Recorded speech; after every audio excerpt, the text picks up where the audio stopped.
He's back. Good morning, good afternoon, good evening, my friends, and welcome to the Good News Reporters Podcast with your host, Dr. Ferman. He's still reading, studying, researching, and coming to you live straight from the number one book of all times, the best-selling book of all times, and at all times the number one book. Yes, the Bible. A spiritual book with physical stories, but still a spiritual book. Now, let us all welcome our modern-day theologian, Dr. Ferman Felder.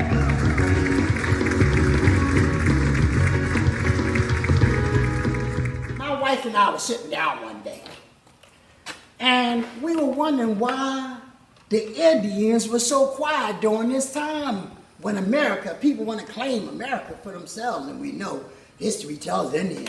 I said, well, the Indian, a native Indian, why are they so quiet? So we done a little research. Come to find out, the Native American Indian got the largest casino out there in Arizona, bigger than Las Vegas. Combined some of them casinos, the Indians got them taken out, beat them by large margins. They own hotels, some of that Indian money. They made deals with the Confederates or somebody. I don't know who they made a deal with. But I was wondering why the Indians were so quiet. And then they off in Arizona. Check this out. In Arizona, where the Indians and all those big people playing money, they said that the Indians are serving the Americans. Guess who the Americans are? Irish, Italian, Jewish, Polak, German, you name them. I tell you one thing, ain't nobody from Africa, ain't nobody black, ain't nobody from Haiti, ain't nobody from none of those places where there's colored people. They ain't even have Puerto Rico down there. None of them places. But the Indians are serving the Americans. I'm saying, well, isn't that twisted? Isn't the Indian the Native American? But they say that the Indians serve the Americans. You should look it up. You'll find out why the American Indian is so quiet during these issues. They got their reparation. Bye. God afternoon to all of you. Yes, it is a joyful time again. Yeah, I just love enjoy. Hey, listen, I want to continue on to tell you what I was talking about earlier about giving. Now, I know I talk quite a bit about racism and things of that nature and the area that we in that are, it seems that way to me. Yeah, matter of fact, we got a guest here. The reason I'm out here, you hear that sound? Getting ready to change that garage motor or something like that. Now, like I said, little piece at a time to get this home ready to put it on the market. So, listen, what I was saying was, I was talking about giving and racism and stuff like that. But I tell you, like I said, the two sides is always two sides to a coin, up and down, no matter what. It's got to be two sides. So on the flip side of racism, when I was in prison, it was the people of North Carolina, right here in Rocky Mount. They sent me a scholarship.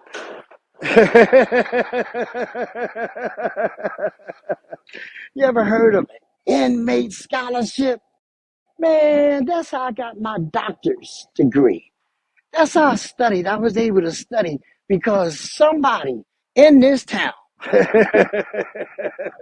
well, a group of people, I know it was Promise Ministries Incorporated, and I got my degree from the Bible Institute here in Rocky Mount. Well, they out in Goldsboro right now, but it was good people from Rocky Mount that paid for my education. They gave me years of study, giving, and all that giving that they gave me to study, to show myself approved unto God. Yeah, they good people. Now listen, remember I told you there's two kinds of, those two light-skinned people? Well, it had to be. The people who love God. Now, don't get me wrong, and I don't mean no harm. I don't think it was no screaming black preacher hollering in the pulpit to take up funds for education for inmates. But a good people here in Rocky Mount, North Carolina, they gave me, I think I studied 6 years, 8 years of study to earn my degree. And I'm grateful, even when we made our decisions to come down here from Philadelphia up north, that was one of the reasons we wanted to be able to give back. Now, we did our best to, one church invite over in Nashville, the joy of the Lord. That's what I got the joy, yeah, down in my heart. And they invited us to the church, very small church, very small congregation. And I didn't know how to, excuse me, I didn't really know how to handle it all because they really wasn't prepared to receive what God had placed within me. Probably a little thick or overboard or, just a little too heavy for the situation. Um, but we thank God it was an opportunity. I guess they were calling for a pastor, but I still see God don't want me to do no pastoring in no church. But the offer came. But that's not it. But Tamika and I, we were able to give with, some of the gifts that she made. Yeah, she has, matter of fact, wordware. Once we move, wordware will be back on the market. We'll be able to display some of uh, the fine clothing, the attire, some of the things she designed. Yeah, we have we have them, and I want to do a booklet, on her, wordwear line of clothing, the clothing line that honors God. Yeah, we'll be back with that once we get to Greenville, But we were able to pass out some T-shirts that uplifted the name of Jesus, a T-shirt for understanding, some bracelets and things of that nature, especially during COVID. We were able to do that to encourage what you call them, the cashiers and some of the doctors and nurses and things of that nature. That's the only way we could give financially, help, whatever it is. But the whole thing is because, listen, that's what God did for me. He gave me. That's what the people of North Carolina, Rocky Mount gave me. They gave me something that would help me to grow and develop into. Then, like I said, the cup runneth over. Water flowing from our belly. Yeah, that living water, like the Bible says. You know what I'm talking about. Stop that. We'll be right back with the Good News Reporter. But the fruit of the Spirit is love, joy, peace, patience, kindness, goodness, faithfulness, gentleness, self-control. Against such things there is no law. Galatians chapter 5, verses 22 and 23. But listen, the brother here, he's from Israel. The brother here, Levi, when we heard his name, we kind of, Tamika and I, but he's repairing the garage fence right now. But I just wanted to get back on here today and just say how important it is when you give. Like I say, the Bible, it says it. Was it Jesus who said it directly? Give, it'll come back to you. Pressed down, shaken together, and run it over. People should give unto you. You know, um, Giving is a powerful thing, but I tell you, on the flip side of that thing, man, I done met some parsimonious people, stingy people, you know what I'm saying? People who are just selfish. They think about their own good. They think about their own selves. They think about what somebody could do for them all the time. Even when someone is laying down and they may be recovering from some kind of hospital situation. And still people will try to depend on that person because that person is strong. But sometimes we get weak. Sometimes we need y'all to wait on us. I'm just not me. I'm just saying sometimes, when you're in the kind of situation, that's what you got to deal with. You got to stop being so selfish all the time. worrying about oneself. Learn to give. Learn to give. One day, let me give you this here. If I had a piece of paper, I could make it plain to you, but I'm going to do the best I can with this here.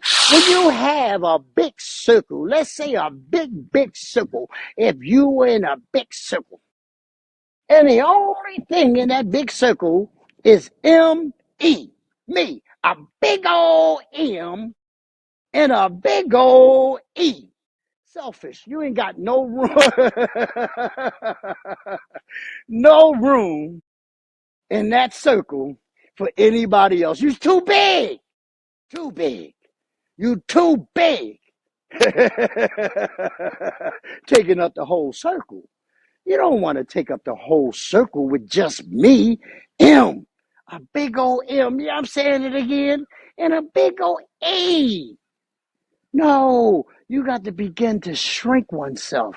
Make room for somebody else. Don't be so selfish. Learn to serve someone else. Give someone else your time. Give someone a hug. Always waiting for a hug. Sometimes it's the wrong hug. Sometimes it's best to hug a cactus. Then sometimes you hug the wrong person and find yourself, what that young lady said, entangled in some stuff. But when we give, our attitude changes, our behavior changes, our thought pattern changes. But don't forget the defense now when someone wants to try to take advantage. But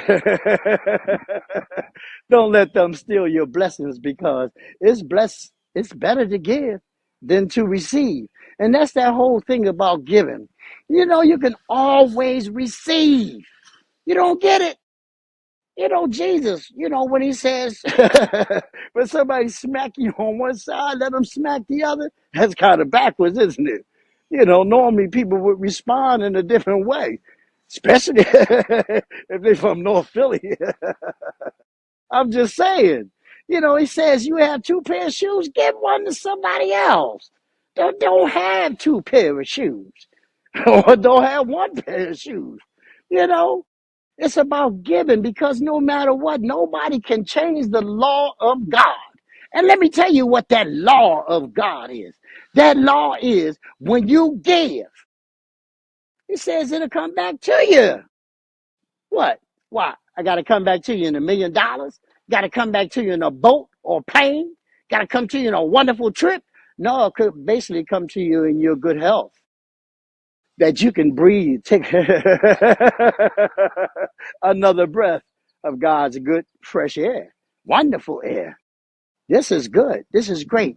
So what I'm saying, and listen, yeah, I remember even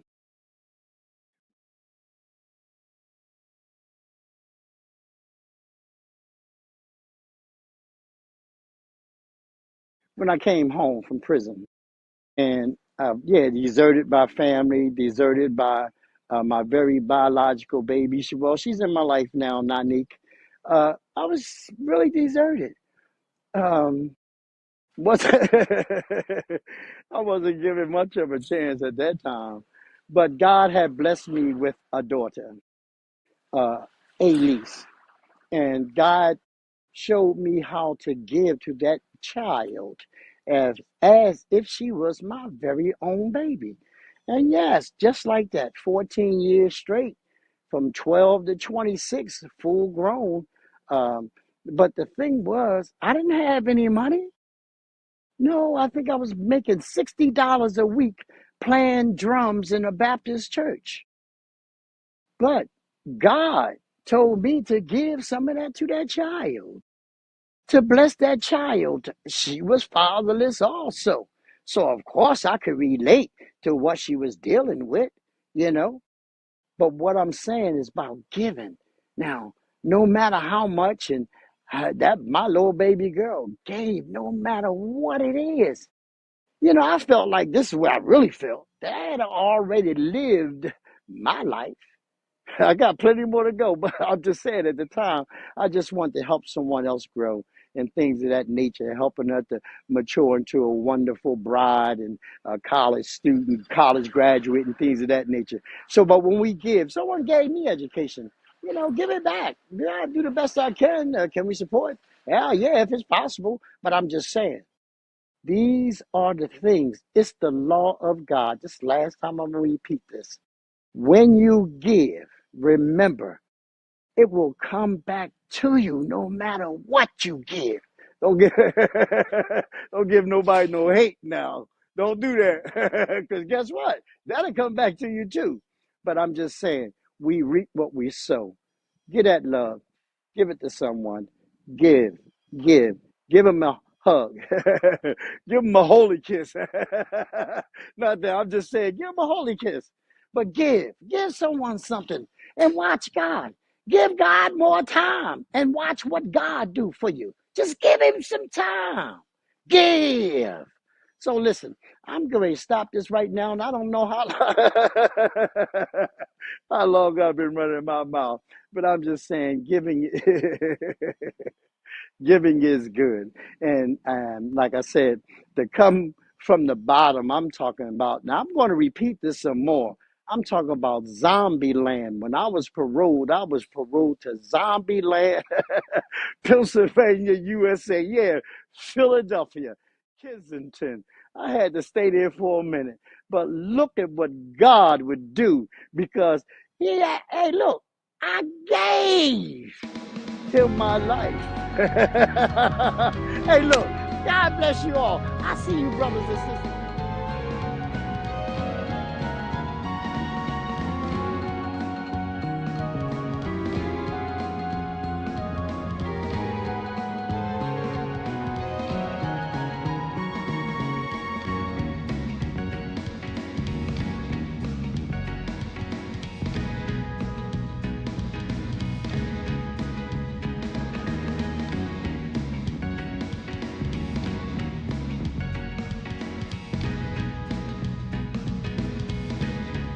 This is a Tam Fermables TV production. And we're going beyond the norm.